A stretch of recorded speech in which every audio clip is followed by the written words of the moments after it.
So a subscriber reported me to the authorities. So before I get too much into this video, I want to show you a clip of a video that I made when I first moved on this property. As you can see, it's all weighted over. Gonna have to figure out what we're gonna do to clean all this up. This is the trailer. It's a mobile home that has been demolished. This is the well. There's the well hole right there. But over on this side, lots of trash. We got lots of diapers sitting here. I just noticed this. I didn't see this before, but there's something here. I'm gonna come down here and we'll discover it together. You know what that is? I wonder if that's a septic. I don't know what you can see there, but that's got some potential. Okay, so there must have been a shed or something here, and it has fallen down. Okay, so as you can see, the place was really messed up. And we got it pretty cheap because of it. A couple of reasons it was pretty cheap was it had this easement that we had to keep in place for the power lines. That was one reason it was really cheap. And two, it was just an absolute pit. So we've cleaned it up quite a bit. I mean, it's not to the satisfaction of many of my subscribers. And I'm going to get more into that in a little bit. But, you know, we've got a few piles of messes here and there. We got the little bit of scrap metal still remaining. We got a big pile of scrap metal over there. The chicken coop is not to a lot of subscribers' satisfaction. The camper, the old camper that we had, not to their satisfaction. Got to get these solar panels off the ground, and all your wood piles are just an absolute mess. And to top it all with, the one that gets me the most is if a tornado comes through, that's going to throw firewood everywhere and you're going to kill somebody. Well, it's also going to throw the house and the truck and the trees. So if you're worried about the firewood, maybe get yourself a shelter. People will find anything to complain about. So I've reported in the past that I've been reported by subscribers about my property. Several things. The first thing I got in trouble for, well, not in trouble, was somebody said I was dumping my waste into the creek down there. So they called the county code enforcer. He come out, did an inspection. Really nice guy. At the time, we was building a tiny house, and the floor was done. I see you're building a shed or something. I said, well, we're going to build a tiny house. He said, oh, that's a brilliant idea, doing it on a trailer frame like that. No code requirements. Well, I was going with the size of the house was under the requirements, but he said it was just a remodeling job. So the subscriber didn't get what they wanted, which was for me to be arrested and thrown in jail, big fines, and my YouTube channel taken down. But the code enforcer did ask me, he did tell me, he asked me, he says, hey, maybe you should keep your sanitation system off YouTube.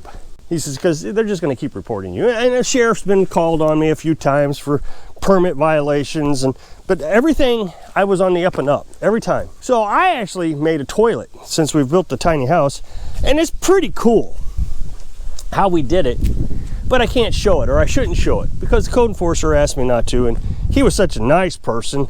There's no reason to aggravate him with my subscribers. You don't get to see, unfortunately, my system on how we deal with our sanitation. Regularly, I'm told in the comment section that the place is such a pit. You need to clean this place up. I get emails. I get people telling me they've unsubscribed because I'm such a slob. I get people tell me, you need to take pride in yourself. Clean your place up.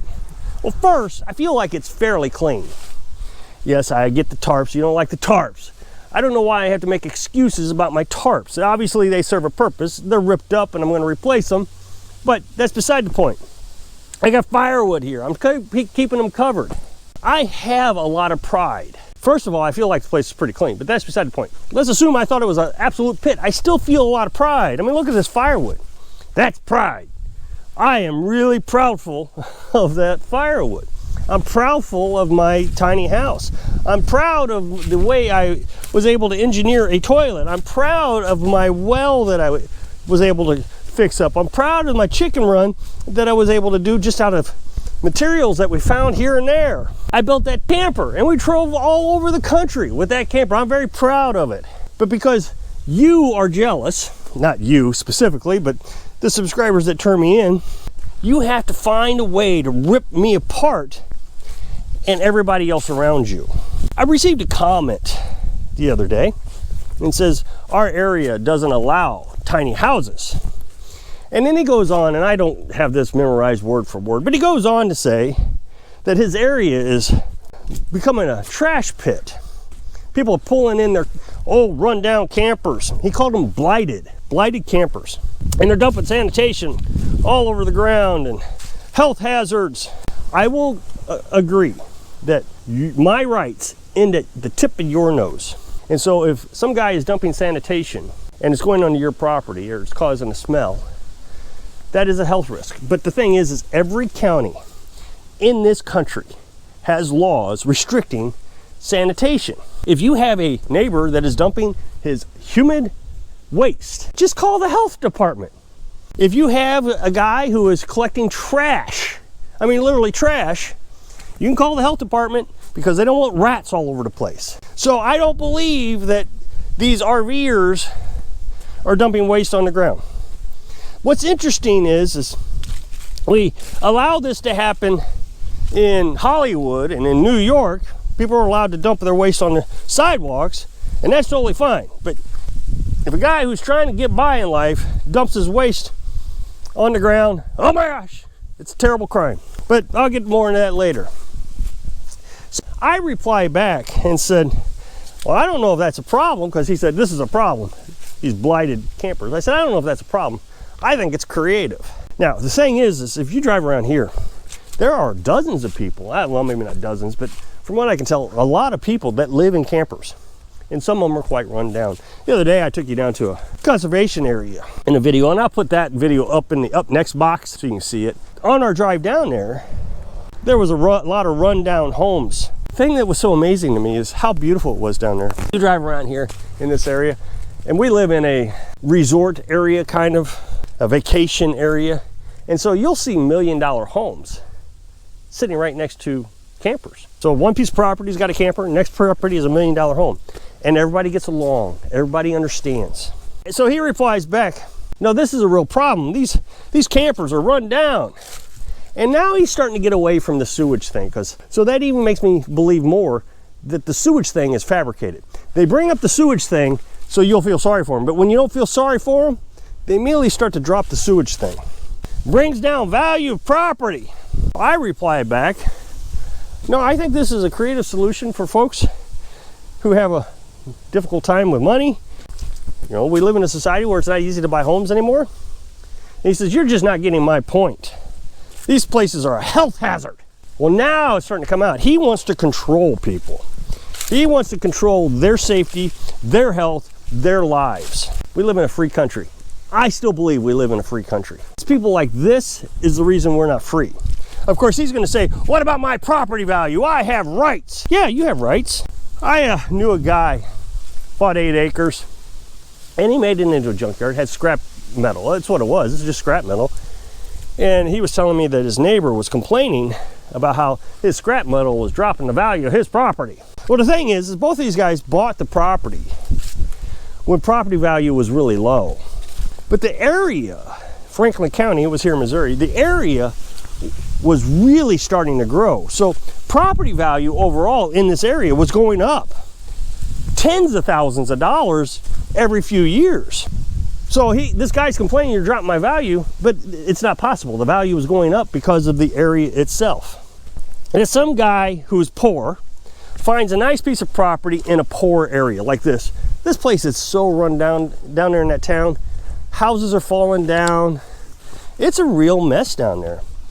Up here, right next to the highway, these guys got scrap metal just laying all over his yard. And I don't care. Don't bother me. I'm not looking to get rich off this property. I'm looking to be free and happy and do my thing. They do their thing.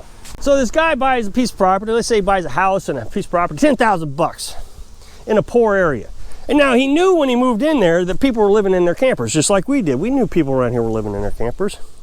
And so the first thing he does is he starts complaining, I want this place cleaned up. You're dropping my property value. Your property value was already junk when you moved in. That's why you moved in. Then you want everybody to clean up their act so you can make money by taking away their freedoms. Their freedom to live in a camper. And that's not acceptable. If you want to raise your property value, sell your place for the same price you got it, 10,000 bucks right now, get rid of it and go into an HOA. Go in there and be snooty. But you won't because you can't. You moved into a poor area and now you want everybody else to pay for your property value. No, that's not acceptable. Then we got people who allow people to go to the bathroom on the sidewalk, but then won't let a guy live in a camper. There's a highway, it's an interloop in St. Louis called Highway 270. Some developer came out and bought a piece of property right next to the highway and built a bunch of mansions. Well, now remember, it's next to a highway. It's the interloop. Traffic jams constantly. I mean, I hate being on that road. It's just a nightmare being on 270. Well, these people didn't like the road noise anymore. So Highway 270 has been there my entire life, as long as I can remember. I don't know when they built it, but it's been there longer than me. These people built this place during my lifetime and then complain about the road noise. Now, do they do anything about it? Oh, no, No, they forced the state of Missouri somehow or another to build this big, huge rock wall, my dime, to block the noise that they moved into. Well, if you didn't want the noise, you should have not moved into the area. Bringing down my property value with this highway. What are you talking about bringing down your property value? The property value was always the same. The highway was there first. The RVs were there first. Now I know this guy's gonna message me, oh no, I've been here for 40 years. I can guarantee you, you moved into a poor area and then expect everybody to pick up their property to your expectations to raise your property value. Well, if you don't like it, build a fence. Take responsibility on your own. Now, I said at the beginning of this video, my rights end at the tip of your nose. But the reverse is true too. Your rights end at the tip of my nose. And as soon as you complain about my property, you're violating my rights. I am not hurting you. And don't give me this, oh yeah, your sanitation. No, you're making that up. Just like my subscribers made it up. They didn't like what I was doing. They were jealous. And so in order to end me, they turned me in, hoping that they would shut me down. What I found interesting about this commenter was it sounded like to me he wanted to build a tiny house. He didn't say that, but he said, my area don't let us build a tiny house. Well, why are you even watching a guy who lives off grid in a tiny house in a place that you would not find acceptable? You would not find all this firewood stacked up in my yard acceptable. Why are you watching my videos and then telling me your area won't let you build a tiny house? But you are the first person to complain about somebody who is trying to get by in life. Look, here's the thing, I'm debt-free and I want to remain debt-free. I don't want a loan. I don't want to pay more money to a bank for a house. I spend, let's say, $30,000 on a house. I don't want to spend $40,000 trying to get it by paying someone to loan me money. In order to stay debt-free and stay away from the banks, I built myself a tiny house. It's the only way I could do it. I can't live in a tiny house and be hooked up to electricity. Well, I can, but just bear with me. So in order for me to live in a tiny house, I have to have solar panels. So I get solar panels. Now, I'm completely independent. I'm off grid. I have my own water, have my own electric, have my own house. Everything's paid for. I am not a burden on society whatsoever. But this guy will move into my area, the guy who made the comment, and say, oh no, you got to get a better house, you got to clean the place up, and you got to be hooked to electric. And then I have to be supported by the government because I can't afford to do anything you've asked me to do. So now you're mad that you have to pay taxes to take care of me. But your solution to the whole problem is allow me to be homeless, go move on the streets of LA, Hollywood, and go to the bathroom on the sidewalk. I don't understand you people. I do not understand that philosophy. This is the way to go. Ignore the people who tell you you got to do better. You're doing great. Keep up the great work. So, if you'll click this up next box, take you to a video where I was down to the conservation area. So I hope I can inspire you to live free and ignore the freedom stealers so you can live your dreams. Thanks for watching.